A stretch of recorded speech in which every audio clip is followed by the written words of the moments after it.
5:30-6 മണിയായപ്പോൾ പുള്ളി ഇവിടെ യൂബർ വിളിച്ച് വന്നപ്പം സംഭവിച്ചതാണ്.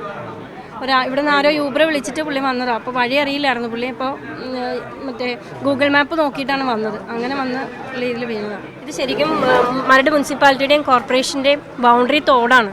ഇതിൻ്റെ നടുക്കൊരു പോസ്റ്റ് ഉണ്ടായിരുന്നു. ആ പോസ്റ്റ് അവിടെ നിന്ന് മാറ്റി സൈഡിലേക്ക് മാറ്റി. അപ്പോൾ ഇവിടെ ഈ പരിസരം അറിയാത്തവർ ഈ ഭാഗത്ത് വന്നാൽ ഇവിടെ തോട്ടിലേക്ക് വീഴും. മഴ വന്ന് വെള്ളം നിറഞ്ഞു കഴിഞ്ഞാൽ തോട്ടിലേക്ക് വീഴും. വെച്ചാൽ ഒരു ബൈക്ക് കയറുന്ന വഴി മാത്രമേ ഉള്ളൂ ഇവിടെ ഈ സൈഡിലേക്ക്. ബാക്കി കംപ്ലീറ്റ് തോടാണ്. ഒത്തിരി വന്നിട്ടുണ്ട്. ഇത് കോർപ്പറേഷനാണ് ശരിക്കും നിൽക്കുന്നതെന്നാണ് പറയുന്നത്. മുനിസിപ്പാലിറ്റിയിൽ അന്വേഷിക്കുമ്പോൾ കോർപ്പറേഷനാണ് ഇതിൻ്റെ വർക്ക് നിൽക്കുന്നതെന്നാണ് പറയുന്നത്.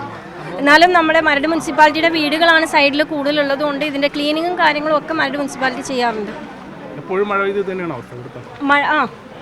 വെള്ളം ഒഴുകി പോയില്ലെങ്കിൽ ഇതായിരിക്കും അവസ്ഥ. ഇന്നിപ്പോൾ ഈ പ്രാവശ്യം പെയ്ത മഴയിൽ, ഇന്ന് രാവിലെ പെയ്ത മഴയിലാണ് ഈ അവസ്ഥ ആയിരിക്കുന്നത്. ഇന്ന് 4 മണിക്ക് തുടങ്ങിയ മഴയാണ്.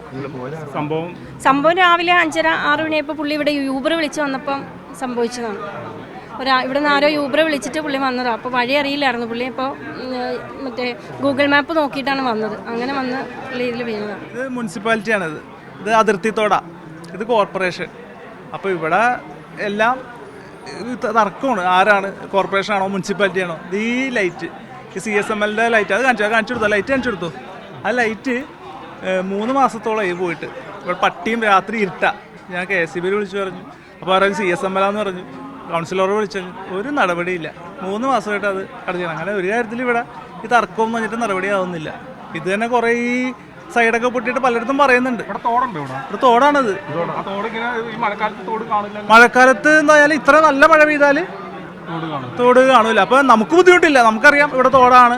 അപ്പൊ ഈ സിറ്റി അല്ലേ, കുറെ സ്വിഗ്ഗി അവരൊരു ഒത്തിരി ആൾക്കാർ വരും. ഇവര് കാണില്ല. ഇവരിപ്പോ 3 പേര് ഇപ്പോൾ ഓൾറെഡി ഈ 3 മാസത്തിന് ഒരു 3 പേര് തോട്ടിൽ വീണ്. അത് ഞങ്ങളൊക്കെ പൊക്കിയെടുത്തിട്ടാണ് എടുത്തത്.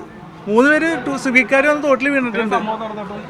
അവിടെ വന്നിട്ട് അപ്പൊ നമ്മളെ വീഴും പൊക്കിയെടുത്തിട്ട് അവര് കാര്യം പുതിയതായിട്ട് വന്നവർക്ക് അറിയാൻ പറ്റില്ല ഇത് തോടാണോ അല്ലെങ്കിൽ റോഡാണോ എന്ന് അറിയാൻ പറ്റില്ല. കഴിഞ്ഞ കൊല്ലം ഒരു ഓട്ടോറിക്ഷ അപ്പുറത്ത് വീണിട്ടുണ്ടായിരുന്നു ഈ തോട്ടിൽ തന്നെ. ഞങ്ങൾ തന്നെ പൊക്കിയെടുത്ത് വിട്ടു. അപ്പോൾ ഇതാണ് ഇവിടുത്തെ അവസ്ഥ. ഈ മുനിസിപ്പാലിറ്റിയും കോർപ്പറേഷനും ആയത് കാരണം ആരും ഇതൊന്നും മൈൻഡ് ചെയ്യുന്നില്ല. ഇതിപ്പോൾ നമ്മൾ നിൽക്കുന്നത് മരട് മുനിസിപ്പാലിറ്റിയാണ്. ഈ തോടിൻ്റെ അപ്പുറം എന്ന് പറയുന്നത് കോർപ്പറേഷനാണ്.